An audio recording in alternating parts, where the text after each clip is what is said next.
Welcome to Code Freedom. I'm your host, Eddie Bales. Have you ever felt stuck? Have you ever felt like there's got to be more to life than the reality that you see every day? Tune in weekly, Tuesdays, Thursdays, and Saturdays as we crack the codes to freedom in every area of your life.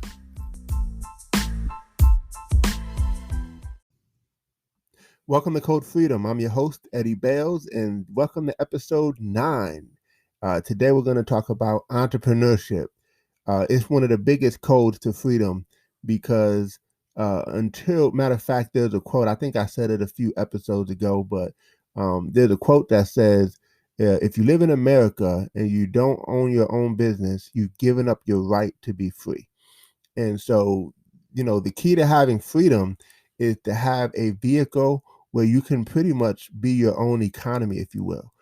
Where you don't have to depend on necessarily having a paycheck. Now, don't get me wrong, I know there are many people who love what they do. But even with loving what you do, I think you still should have some type of vehicle that you own, because I think we all have been awakened just from what happened last year with the pandemic hitting and over 40 million people losing their jobs out of nowhere, businesses shutting down that have been around for years. I mean, all kind of craziness happening in the world. You have to have your own, because one of the things that I know about me is no one will outwork me. Like, for instance, if I was at a job, they can let me go whenever.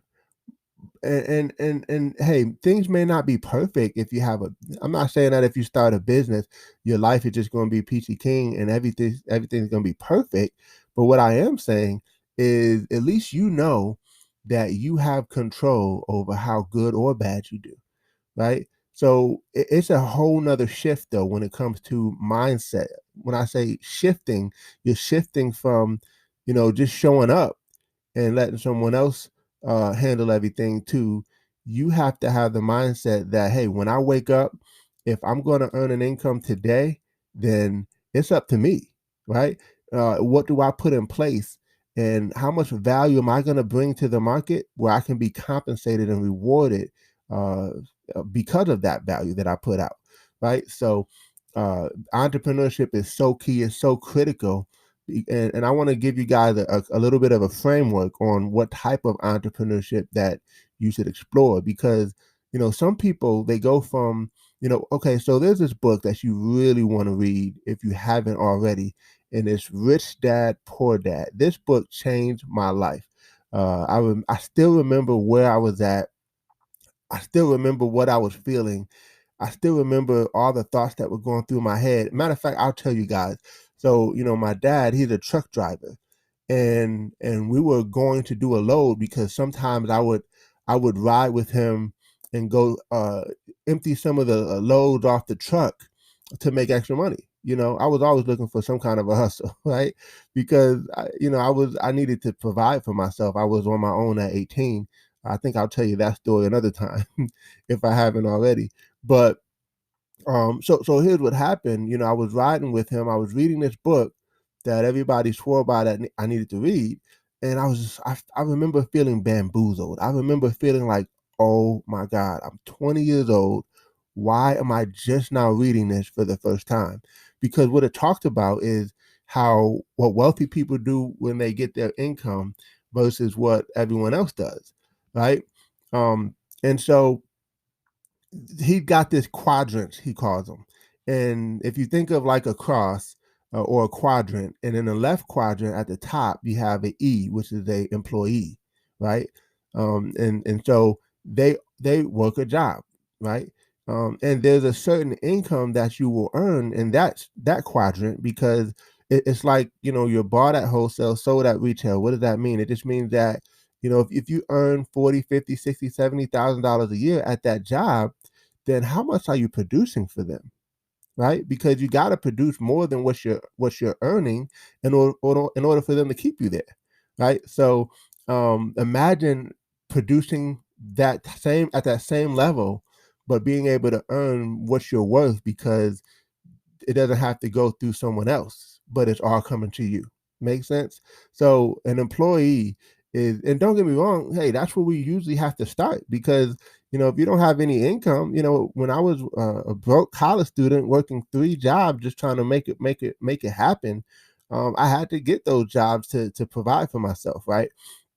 And so you move. A lot of people, they'll move from being an employee, and they'll move to the bottom tier on the left hand side, the bottom quadrant, which is self-employed, right? The S quadrant, and this is where you go from having a job to now owning a job.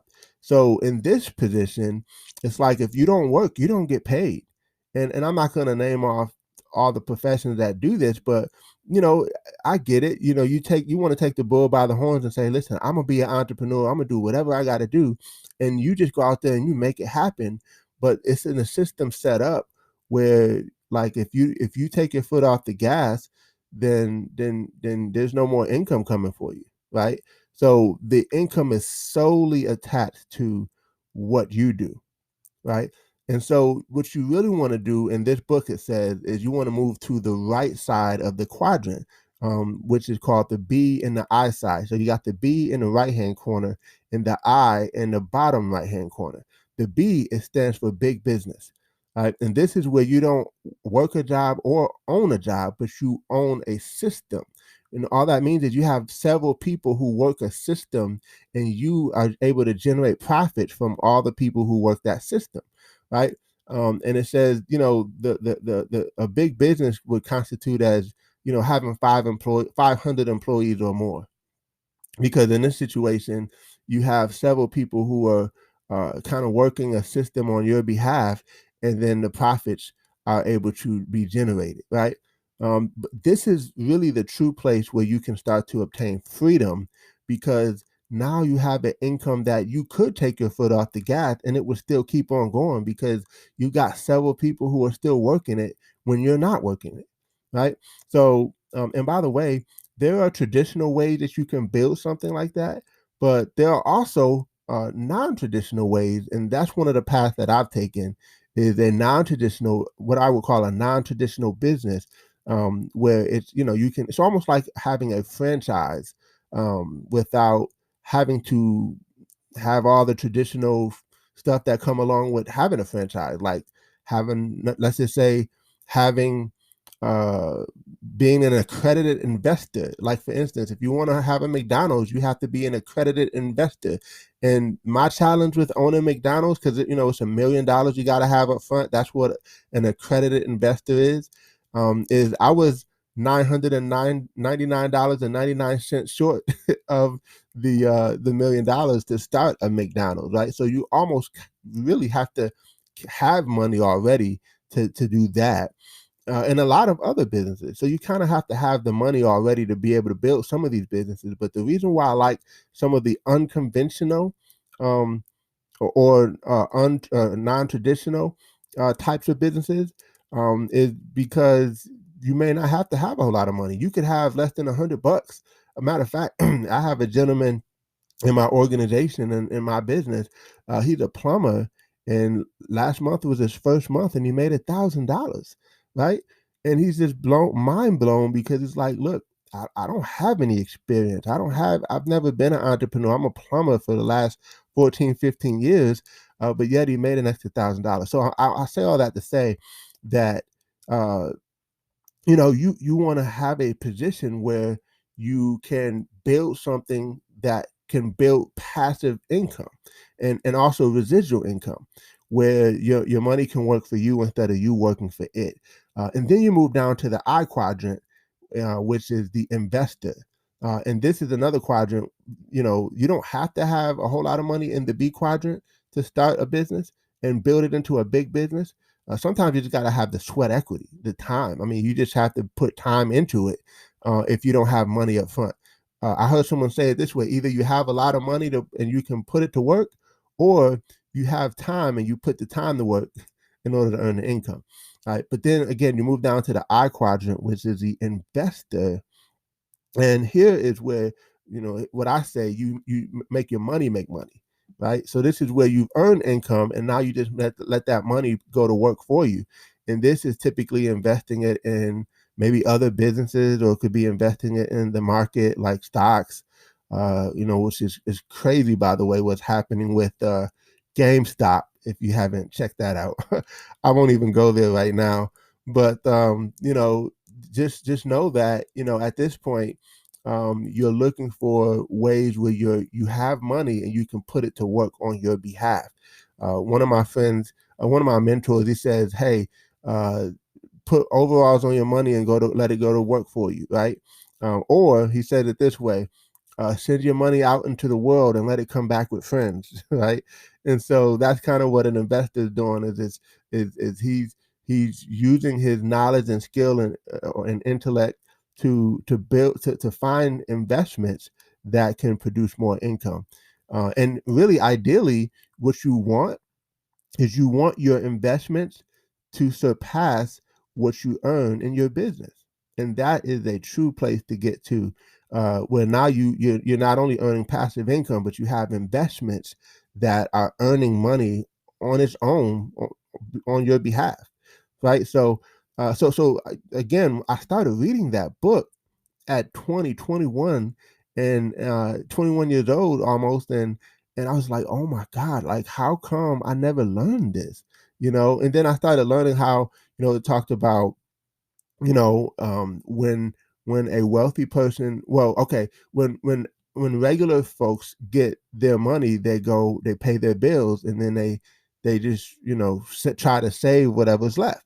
Well, when a wealthy person, they get their income, what they do is they invest it into assets, and then they pay the bills on what's left from the assets, what the assets produce, right? So two totally different ways of thinking.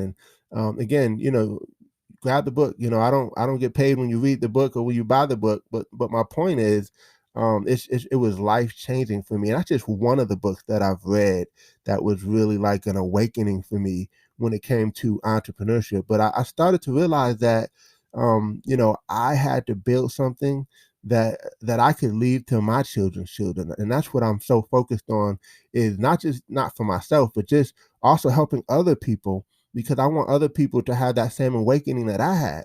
Like, if I'd have learned earlier, I would have did it. I would have been on it already. And so now I just want to make sure that I share this message with as many people as possible. And I'm so thankful now to have this platform, and that you guys are even listening to this podcast, because now I just feel like more people can learn some of the things that I learned. And I'm so blessed and thankful and fortunate to be able to share some of these things with you. It's really an honor. So I hope you guys got some value from it. Feel free to give us, the 5 stars on the platform that you're listening, and share it. Matter of fact, don't forget to screenshot me, and let's tag me on Instagram, and let's share it with as many people as possible. So listen, I appreciate you guys. This is episode 9. And we'll talk more about this obviously in future episodes, because it's so important. And there's lots of different types of businesses you can build and start that can put you in that B quadrant. And hey, if you're in the S quadrant, and you've started a business that you really can't necessarily walk away from, hey, it's okay. There may be some systems that you can implement where you can turn it into a B quadrant type of business. But we'll talk more about that. I can't wait to talk more about some of these topics, because, like I said, it's been so life changing for me, and I'm so thankful and grateful. So listen, guys, appreciate you all. God bless, and have a phenomenal day. Take care.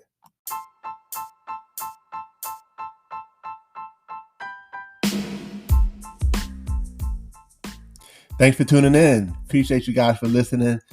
Definitely feel free to take a screenshot of this episode, tag me in it on Instagram or Facebook, or wherever you find me on social media. I would love to give you a shout out. Hey, you might even get a prize. Who knows? But excited that you had a chance to take a listen. I hope you got a lot of value. And definitely feel free to give us 5 stars as well as a review. Show us some love, and we appreciate you. God bless you all, and see you all over the top.